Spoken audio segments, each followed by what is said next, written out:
Hello, I'm Dave the Sign Guy, and today I thought I'd give you my thoughts on my 3D printer. So today I thought I'd talk about my Creality CR-10 3D printer. I bought my kids a couple 3D printers. Well, I got two kids, each one got a inexpensive 3D printer, so still a couple printers, but not a couple each. They're spoiled, but not that spoiled. Anyhow, I decided to pick myself up a CR-10 by Creality, and now that I'm used to using it to some degree, I've become very happy with it. At first I struggled a little bit, and I went online and found several tutorials, but nothing really helped me get the kind of prints I was looking for. I was using the software that came with it, which is called Cura, C-U-R-A, and it's not bad software, but it's a little too clumsy, is probably the best word I can use to describe working with that software. It was free, which is always nice, but too many variables to have to mess with to get a decent print. Also, learning to level the printer is really huge in getting decent prints out of your printer. No matter what printer you purchase. The bottom line is, to get the kind of prints I'm now getting, you have to be at the perfect, all four corners level perfectly at the same distance. And the other crucial thing, besides your settings, to get rid of the warping and get things just to stick to the bed. It does have a heated bed. I purchased bed covers. Now, I was using masking tape, all the different tapes in the world, putting adhesives down, everything I could find, and every suggestion I could find, but I still kept getting different kinds of warping regardless of settings. It was just a pain. And then I come across one gentleman online who was using this product, which I found right on Amazon, which he suggested right on Amazon. And from the very first print, I have had no problems whatsoever. Every print has been sticking down to the bed perfectly. I really like the way the prints are laying on the bed, right up to all four corners. I'm having no issues whatsoever. Now, another thing I did, which was pretty substantial, is I went ahead and bought software. It was around $150, I think, called Simplify 3D. It might not have been that much. I'd have to look it up, but it's called Simplify 3D. And it allows you to easily place multiple pieces onto your bed for printing. But one thing I liked a lot about it is it had presettings for my printer. So I didn't mess with anything. I figured I'll drop something simple in and just run it straight out of the software and see how it ran. And even before I got the new bed cover, it made a much better print. I was still getting some slight warping on the ends due to the parts not staying down on the bed. But once I added the bed cover with this software and made sure the machine was level, oh, the prints have been perfect ever since. Now, I've had this printer for a couple good months now and haven't really messed with it a lot, but I've decided to take on a major project with it. I'm going to be printing, and have already started printing, a full-scale R2-D2. Yeah, I'm an original Star Wars geek from the 70s, and I've always wanted the real R2-D2. So I'm in the process of printing R2-D2. And this will probably take at least a couple months to print out all the parts, because I'm not in a rush. It's not one of my projects that I'll be covering on this site, because there are a lot of people that cover that already, but I probably will give brief build updates throughout.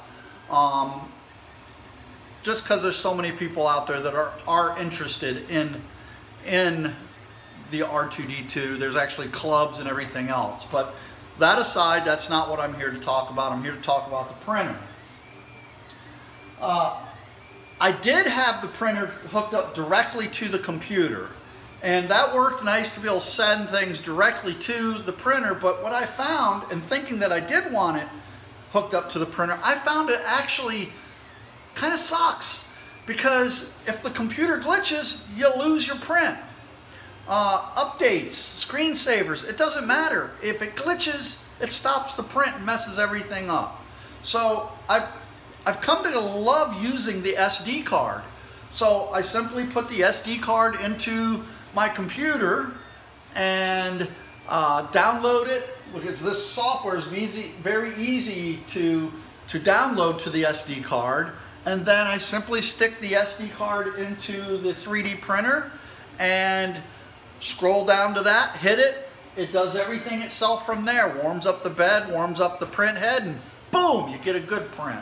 So keeping the two separate, I think, is really huge. It also allows me to go on the computer and not worry about locking it up doing something or running a job while this is doing its own thing off to the side. So I have come to really, really like this printer. When I bought this printer, I got one of those deals on what's called Best Gear, I believe, and it was for $379 at the time. Now this is not the S, this is the original CR-10. I think they have an S model out now which has some improvements, but I gotta tell you, I'm pretty happy with this. And I'm even thinking about buying a second one for doing these kind of large multiple print jobs.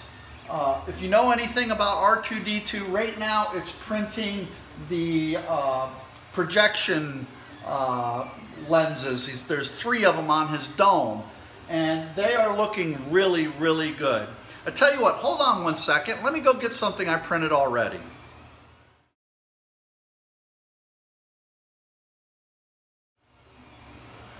So what I have here is one of the sections of R2's dome.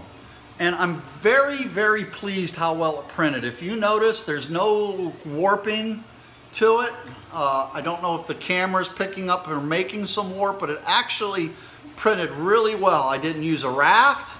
I didn't use any kind of support system. This is straight off the printer with no special additions, and it printed damn near perfectly. There's a couple little defects, like I don't know if you can see, because it is, there you go. If you can see a little bit of ridge change right here, I don't know if that's what that's from. It could be because of the expansion of heat versus cool, but it does happen to fall right in line with this lip. So I'm thinking it's just because the print got a little heavier right there. So, but that for me is not that big a deal. I can sand that down, glue it to the next section. Even without any supports, it printed this section, which is, actually, I'm put it the right way. This section right here, this is how it sat on the printer. And this section didn't string up much at all or anything. It actually went right across there quite well with no support.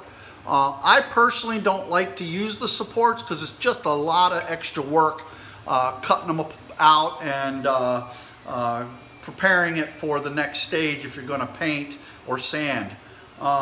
Again, looking at I don't know, let's get it back in focus. Let's see, there you go. Perhaps you can pick that up. There's very little ridging. So I'm trying to give you, there you go.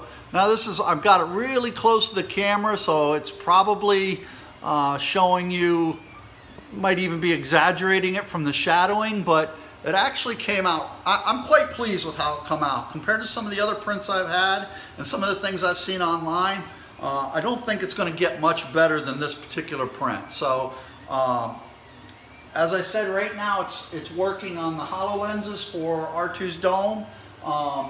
I started this print about 10 o'clock yesterday morning. It is now 8:30 this morning, and I'd say it's got about another hour of printing, so it's 25 hours.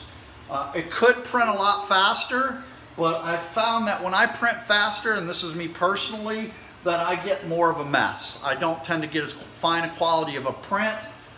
These, again, is the setting straight out of the simplified 3D software, and it seems to be printing perfectly straight out. So yeah, I'm really liking this printer. I'm really thinking about getting another one. I've been watching a lot of reviews on a lot of 3D printers because I really want to get another one in the shop here for large runs so I can run a couple things at once.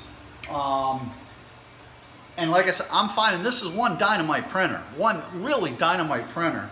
And after watching reviews on a lot of other printers, Delta printers and everything, this one still seems for the price point to come in at the top of most reviews. So that's my thoughts on this 3D printer. If you have any questions, please feel free to comment below and I will definitely try my best to reply to them. Also, if you have any things you'd like me to cover as far as tools that I like to use or anything of that nature, any projects you'd like to see me start within reason, drop me a comment. I definitely need the help in deciding on little projects here and there in between the big ones. So this is Dave the Sign Guy, and I'll talk to you soon.